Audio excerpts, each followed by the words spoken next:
sebe. Bravo Marko, fenomenalan spot. Kako su utisci, kako izgledalo samo snimanje? Pa ja sam teo vas da pitam kakvi su utisci, pusti mene. Ja od organizacije, otprilike ceo septembar je bila organizacija, crtao sam onaj storyboard kadrove da bi mogao da prenesem ljudima koji će raditi na spotu koje kadrove želim da bi se to ideja prenela na ljude koji su takođe kreativni.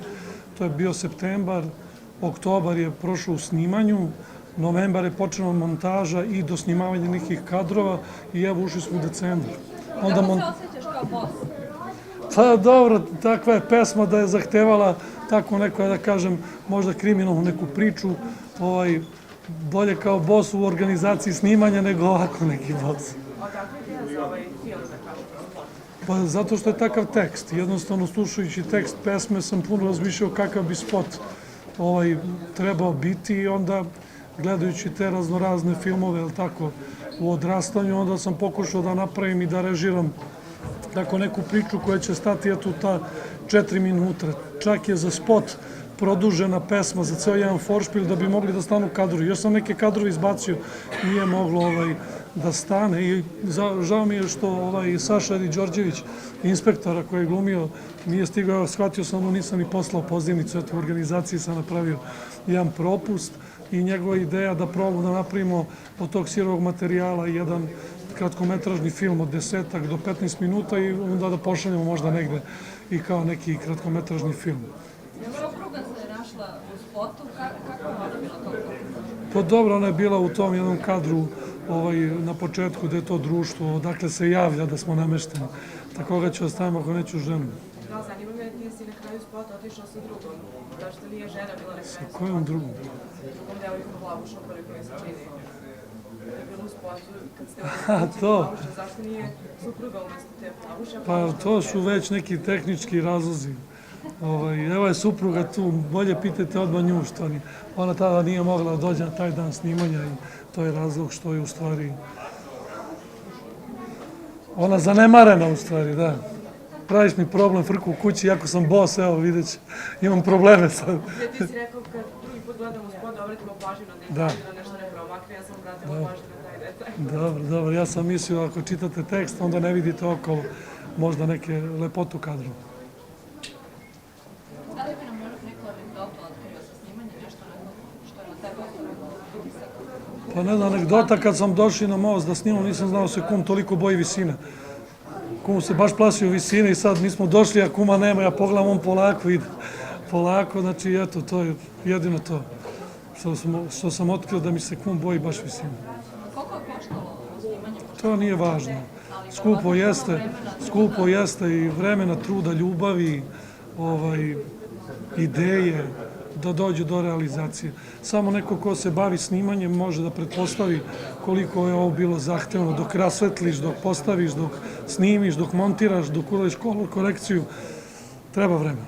Da li bi volio u budućnosti da se pojavi da glumiš u nekoj seriji? Pa ne znam. Videli smo Pa ne znam. Pa ne znam. Nisam razmišljao o tome uopšte. Uopšte. Sad kad sumiramo ovu 2024. godinu, kako je ona bila za tebe? Pa ono, radna, kreativna.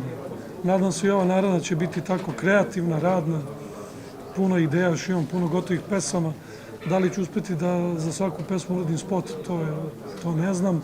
Možda neki kao playbackovi ili puno ideja ima, samo da vidimo šta ću realizovati. Kad vidim koliko dolazi do kašnjenja u realizaciji, pitanje je da li mogu da stignem sve u tokom godine. Imaš svojih solo pesama, snimljaš? Imam, da. Da li planiraš duet sa nekim kolegom ili koleginicom? Pa imam duet jedan, ali sa decom. Deca pevaju refren. A neki konkretno? Nemam takvu pesmu. U stvari imam jednu pesmu, imam jednu duetsku pesmu. Ali s kime bi volao? Pa ne bi da izgovorim da ne dođe do nerealizacije. Muško-muški je duet u pitanju, da. Da li postoji nešto što si još ostvario, a želiš ako da se sebi dadaš tako cilj? Pa da oženim sin, ali rano sledeće godine. To mi je jedino, samo da li ću dočekati, ništa drugo. Ja moram primetiti da je čerkica ista mama, sin je ista ti. Zanima me da li imaju oni muzički talent? Imaju izuzetan muzički talent. Od sledeće godine, ako Bog da ćeru muzičku školu, Znači, volao bi da krenu tvojim A stopom. oni hoće to da krenula na folklor, muzikalne, to je super. Imam i za nju pesmu jednu, zove se Simpatija, to ćemo realizovati isto sledeće godine ako Bog da. Dečija pesma. Kako tata reaguje kad čuje da ćerka ima simpatiju? Pa čućete u pesmi, ide tamo stih za to.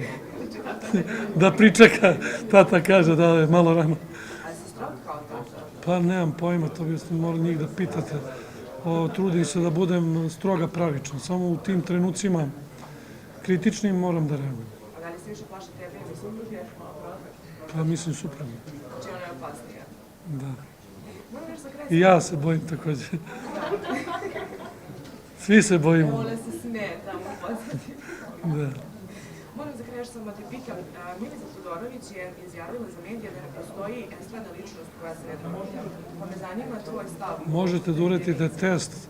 Ja sam davno bio rekao da kao da sam olimpijac, u pola dana, pola noći može dođe kogod hoće da se uradi test.